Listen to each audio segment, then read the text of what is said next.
Bom, pessoal, mais um vídeo. Agora nós vamos falar sobre os símbolos astronômicos, né, na Bíblia: Sol, Lua e estrelas. Só lembrando, tá, um recadinho, que eu tenho feito mais vídeos esses dias, porque eu tô num vai e volta, né, resolvendo aí mil coisas. Então, quando eu tenho mais tempo, eu aproveito para adiantar mais vídeos, né, senão depois o canal fica parado, o YouTube tem aquela frescura toda. Agora, isso não significa que as pessoas tenham que ver o vídeo correndo, tá? Não é porque eu envio um vídeo que todo mundo tem que ver. Se vocês quiserem ver um vídeo desse, por exemplo, daqui a um ano, pode ver daqui a um ano. O vídeo permanece no YouTube. Então o YouTube é uma plataforma onde a gente envia vídeos, mas a pessoa pode ver quando quiser. Ah, Ronaldo, eu estou ocupado trabalhando, não posso ver seus vídeos, você está fazendo muito vídeo, não tem problema. Se você quiser ver, por exemplo, esse vídeo aqui em 2025, você pode ver em 2025. Ele continua no YouTube, tá bom? Então eu estou só adiantando um pouco as coisas, e é bom que eu trago bastante temas novos e interessantes para vocês, tá bom? Vamos falar agora dos elementos astronômicos, né, na Bíblia: Sol, a Lua e as estrelas. Na Bíblia, há expressões astronômicas que utilizam o Sol, a Lua e as estrelas como referências, como em Joel ou no sermão profético de Jesus, por exemplo. Aqui em Joel fala assim: o Sol e a Lua se enegrecerão, né, ou seja, se tornarão escuro, e as estrelas retirarão o seu esplendor, né, o seu brilho. E aqui em Mateus 24, no sermão profético, Jesus fala: e logo depois da aflição daqueles dias, o sol escurecerá, e a lua não dará sua luz, e as estrelas cairão do céu, e as potências do céu serão abaladas. Então é muito comum as pessoas tomarem isso aqui como literal, né? Vocês veem postagens aí de lua vermelha, as pessoas acham que é o Apocalipse. Ah, lá a Bíblia se cumprindo, amadinho, a lua ficou vermelha, não sei o que, a lua de sangue. Mas será que isso aqui é literal? Essas passagens aqui de Joel, Mateus e outras da Bíblia? Vamos analisar. Na verdade, esses símbolos são uma representação de Israel e as suas 12 tribos. Isso se origina lá com o sonho de José. Vamos ver lá em Gênesis. José do Egito, todo mundo conhece a história, né? Um dos 12 filhos de Jacó. E teve José outro sonho, e o contou aos seus irmãos, e disse: eis que eu tive ainda outro sonho, e eis que o sol, olha o que ele sonhou, o sol, e a lua, e 11 estrelas, não 12, 11, se inclinaram a mim, a ele mesmo, ao José do Egito. Então esse a mim ali, ó, se inclinar a mim, é óbvio que o a mim é o próprio José. Então ele era uma das estrelas. Logo, aquelas outras 11 estrelas, ó, essas aqui, ó, seriam os seus 11 irmãos, os outros 11 filhos de Jacó. E o sol e a lua seriam seus pais, correto? José seria a estrela mais brilhante que seus irmãos, pois José acabou virando a pessoa abaixo do faraó no Egito. Segundo a Bíblia, ele se tornou o mais alto cargo lá do Egito, só abaixo do faraó. Então, na cosmovisão do mundo antigo, era comum utilizar astros para se referir à sorte, popularidade e poder. Porque assim como as estrelas brilham no céu, né, e são vistas por todos, até hoje, assim são algumas pessoas que todo mundo vê. Nossa, aquela pessoa é poderosa, não sei o que, é popular, é conhecida, aquela pessoa brilha muito. Que nem, por exemplo, aqui, ó, Isaías 14:12. Ele está falando do rei da Babilônia, mas ele usa um símbolo de estrela. Ó, como caíste do céu, ó brilhante estrela da manhã. Por quê? Porque o rei da Babilônia era conhecido, era poderoso, era popular. Todo mundo sabia quem ele era. Então era uma expressão simbólica. Até hoje, aliás, nós costumamos utilizar estrelas, né, como um símbolo de sorte. Quando a gente fala assim, por exemplo, expressões assim, ó: ah, a Xuxa é uma grande estrela. Nós não chamamos artistas, celebridades de estrelas. Tem até a calçada da fama aqui, ó, em Hollywood, ó, tudo cheio de estrelinha. Ou então a gente fala assim: ah, você tem uma estrela que brilha muito, né? Quer dizer, que é uma pessoa de muita sorte. Porque as estrelas brilham no céu. Logo, a associação com popularidade é muito comum, até hoje.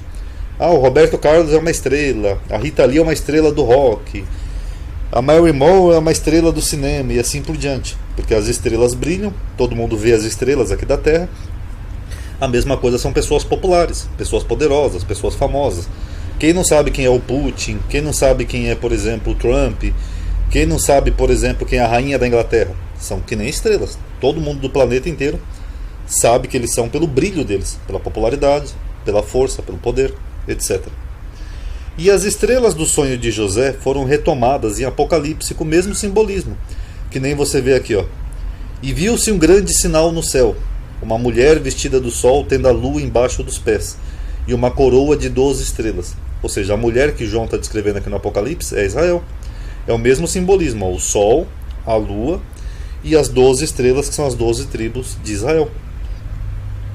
Então, estrelas na Bíblia geralmente se referem a pessoas, quer sejam os israelitas ou quer sejam pessoas boas, justas, como por exemplo aqui em Daniel, os que forem sábios, pois resplandecerão como fulgor do firmamento, ou seja, eles brilharão, né, chamarão atenção, e os que há muito ensinam a justiça, como as estrelas, sempre eternamente. Então as pessoas que ensinam justiça seriam como estrelas, elas iam brilhar, iriam se destacar, iriam chamar a atenção. Aqui em Mateus, o autor utiliza uma expressão parecida, mas o sol. Então os justos resplandecerão como o sol no reino do meu Pai, porque eles iam brilhar, iam chamar a atenção.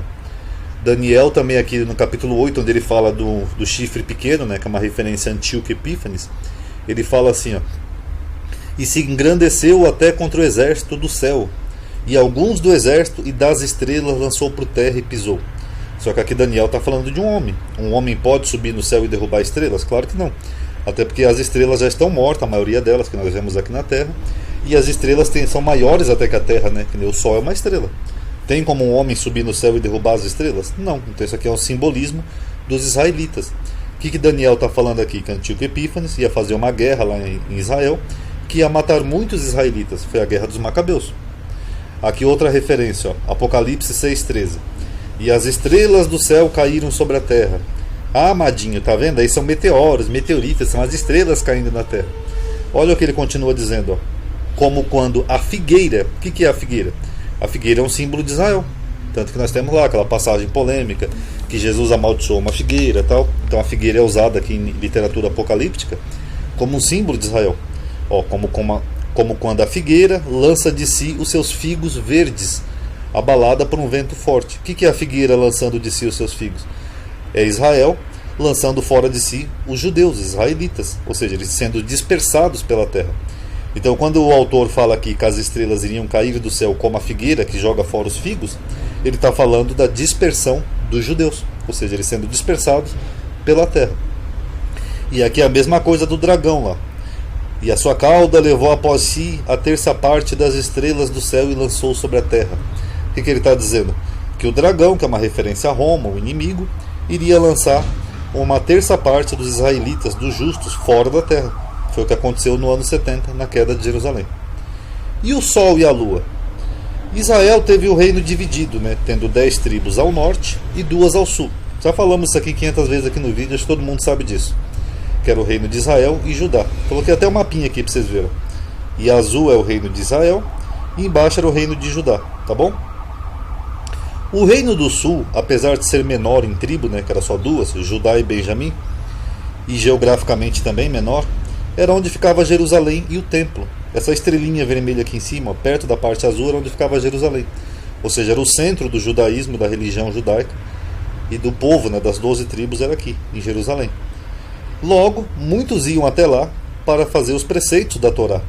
Nem que seja na Pêssah, nas festas, Pentecostes, as pessoas iam, mesmo aqui da parte azul, elas desciam até aqui em Jerusalém por causa do templo. Tanto que a gente vê que isso gerou até uma disputa, né, quando Jeroboão manda fazer 2 bezerros de ouro aqui na região do norte, né, eu não lembro se foi na Samária, justamente para tentar rivalizar com o templo de Jerusalém. Porque como o templo ficava aqui no Reino do Sul, então as pessoas, mesmo fazendo parte do outro reino, elas acabavam indo em Jerusalém por algum motivo ou outro. Então é como se Jerusalém aqui fosse o sol, né, porque brilhava mais, né, onde ficava o centro, né, onde orbitavam as 12 tribos ao redor do sol. E aqui a parte azul era como se fosse a lua, que também tinha o seu brilho das 10 tribos, mas era um pouco menor que o brilho do sol. E como as 12 tribos eram unidas em torno da religião e da identidade do povo, logo alguns veem esse simbolismo, né, do sol e da lua com os 2 reinos. Aqui esse amarelinho seria o sol e esse azul seria a lua. Tanto que a Bíblia fala aqui, porque o Senhor Deus é um sol. E como as funções sacerdotais em torno de Deus giravam em torno de Jerusalém, era como se Jerusalém fosse um sol, onde as tribos orbitavam em torno daquele sol. Tá bom? E todas as referências que nós vemos aqui na Bíblia, nos livros proféticos, envolvendo o sol e a lua, geralmente se referem a juízo sobre Israel. Quando fala que o sol se apagaria, quer dizer que Deus iria se afastar de Israel. E a lua tornar-se vermelha, quer dizer que a ira de Deus já está sobre aquela região.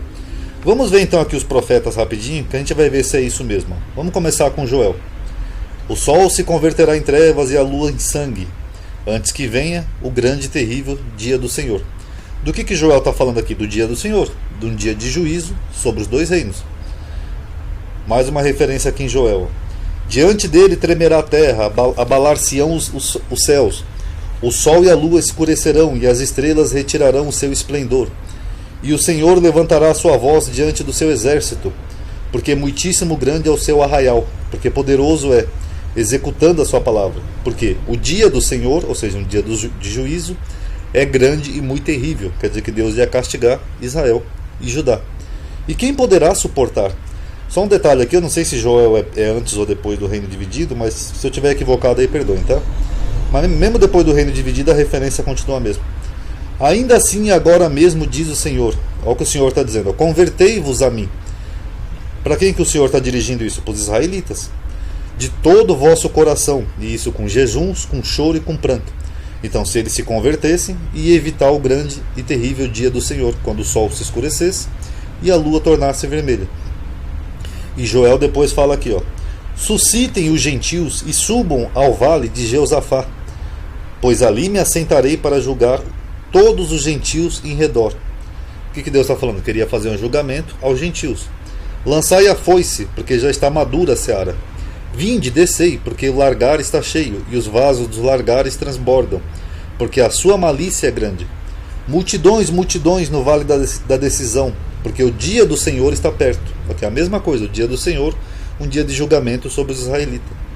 No vale da decisão, o sol e a lua se escurecerão, e as estrelas retirarão o seu resplendor, o seu brilho. O que ele está falando? Que os dois reinos iriam se tornar em trevas, né, com guerras, mortes, disputa, e os israelitas iriam perder o seu brilho, né, o seu resplendor. Agora vamos para outro profeta, Isaías. E será que naquele dia o Senhor castigará? O que Isaías está falando aqui, pessoal? De um castigo. Deus vai fazer um juízo, um castigo. Os exércitos do alto nas alturas e os reis da terra sobre a terra. Ou seja, o rei do reino do norte e o rei do reino do sul. E serão ajuntados, ou seja, os israelitas, como presos numa masmorra. E serão encerrados num cárcere, ou seja, eles seriam levados cativos. E outra vez, que eles já foram uma vez, serão castigados depois de muitos dias. E a lua se envergonhará. Então as pessoas que tomam ali a lua vermelha como sangue, como literal, as luas de sangue, amadinho. E aqui o envergonhará. Como é que a lua, que é um corpo celeste, que não tem vida, não tem nada, que é só um pedaço de rocha esburacado, como é que ela vai se envergonhar? O sol se confundirá. Como é que o sol vai se confundir? O sol é só uma bola de hidrogênio. Então é claro que aqui não é literal. Aqui é o mesmo simbolismo. A lua e o sol são simbolismo dos dois reinos. Ou seja, o reino do norte ia ficar com vergonha de todas as coisas que eles fizeram. O reino do norte foi o que mais se contaminou com idolatria, né, e com práticas pagãs. E o sol ficaria confuso, né, que é o reino ali do sul, o reino onde ficava o templo de Jerusalém. Eles iriam ficar confusos quando o Senhor dos Exércitos reinar no Monte Sião em Jerusalém e perante os seus anciãos gloriosamente. Isaías usa de novo a expressão. Eis que vem o dia do Senhor, horrendo, com furor e ira ardente. É o mesmo dia do Senhor de Joel. É um dia de julgamento, de castigo, de ira, para pôr a terra em assolação e dela destruir os pecadores. Ou seja, o povo pecou, o pecado do povo atingiu a ira de Deus, né? Então Deus falou, eu vou destruir os pecadores. Porque as estrelas do céu e as suas constelações não darão a sua luz. Ele está falando do quê? Das estrelas, literalmente? Não, dos pecadores, lá dos israelitas. O sol se escurecerá ao nascer, e a lua não resplandecerá com a sua luz. É a mesma coisa. E visitarei sobre o mundo a maldade, e sobre os ímpios a iniquidade, e farei cessar a arrogância dos atrevidos, e abaterei a soberba dos tiranos. Então ele usa a mesma expressão. Sol escurecendo, lua escurecendo, as estrelas caindo, a mesma coisa, ou seja, eles iam ser castigados. Vamos ver agora Ezequiel. E apagando-te eu, cobrirei os céus, e enegrecerei as suas estrelas, ou seja, se tornarão escuras, ao sol encobrirei como uma nuvem, e a lua não fará resplandecer a sua luz, ou seja, ele vai destruir tudo. Todas as brilhantes luzes do céu enegrecerei sobre ti, e trarei trevas sobre a tua terra, diz o Senhor. Que terra? A terra de Israel. E afligirei os corações de muitos povos, quando eu elevar a tua destruição entre as nações, as terras que não conhecestes. O que ele está falando? Que eles iam ser dispersados para uma terra estrangeira, para um lugar que eles não conheceram. Então, é disso que Deus está falando, de juízo e de castigo, aqui em Ezequiel. Agora vamos terminar aqui falando do Novo Testamento, que a referência é a mesma. Quando Jesus fala aqui no Mateus profético: e logo depois da aflição daqueles dias, o sol escurecerá e a lua não dará sua luz, ele está falando de Israel e Judá, ou seja, dos que já estavam ali na época dele, todo mundo popularmente chamado de judeus. E as estrelas cairiam do céu, ou seja, eles morreriam e as potências do céu serão abaladas. Tanto que eu não coloquei aqui, mas segundo Lucas ele ainda fala: e sereis levados cativos a todas as nações. Ou seja, eles seriam levados cativos para fora de Israel. Então o sol escuro e a lua vermelha é a mesma referência, eles seriam dispersados da terra. Eles iam parar de brilhar. Tanto que o sol e a lua parou de brilhar por 2000 anos, né, até os judeus voltarem. Né? Ali ficou uma terra apagada, sendo dominada por estrangeiros. A mesma coisa aqui no Apocalipse. Ó. Quando abre o sexto selo, o autor vê um grande tremor de terra, e o sol se torna negro como um saco de silício, e a lua vermelha como sangue. Aqui em Apocalipse também, ó, quando o anjo tocou a sua trombeta, foi ferida a terça parte do sol e a terça parte da lua e das estrelas. Elas se escureceram e o dia não brilhou mais, ficou semelhante à noite. É a queda de Jerusalém. E por fim, só para matar aqui a pau, para quem acha que isso aqui é uma coisa para o futuro, não, amadinho, isso é literal, é para o futuro, que não sei o que. Vamos ver o discurso de Pedro aqui em Atos. Segundo Atos, os apóstolos começaram a falar e cada um entendia, né, daqueles povos que estavam ali na sua própria língua. Aí as pessoas acham que eles estão bêbados. Aí Pedro fala: ó, estes homens não estão bêbados como vós pensais, sendo ainda a terceira hora do dia. Ou seja, eles vão estar daqui a pouco. Quando os bares abrirem aqui na Judéia na quinta hora, nós vamos tomar uma lá. Tô brincando. Mas aí Pedro explica que aquilo que estava acontecendo, aquele fenômeno do Pentecostes, é o que tinha sido profetizado por Joel. A mesma coisa, que é o sol se tornar negro e a lua vermelha. Então Pedro, o autor de Atos, ele está entendendo que o que estava acontecendo naquele momento já era um cumprimento de algo que Joel tinha dito lá atrás. Então não é uma coisa literal. Porque se a gente for tomar aqui Joel como literal, então onde é que aconteceu aqui no Pentecostes do sol ficar escuro e a lua vermelha como sangue? Não aconteceu, porque isso aqui é meramente um simbolismo. Sol, lua e estrelas são simbolismo.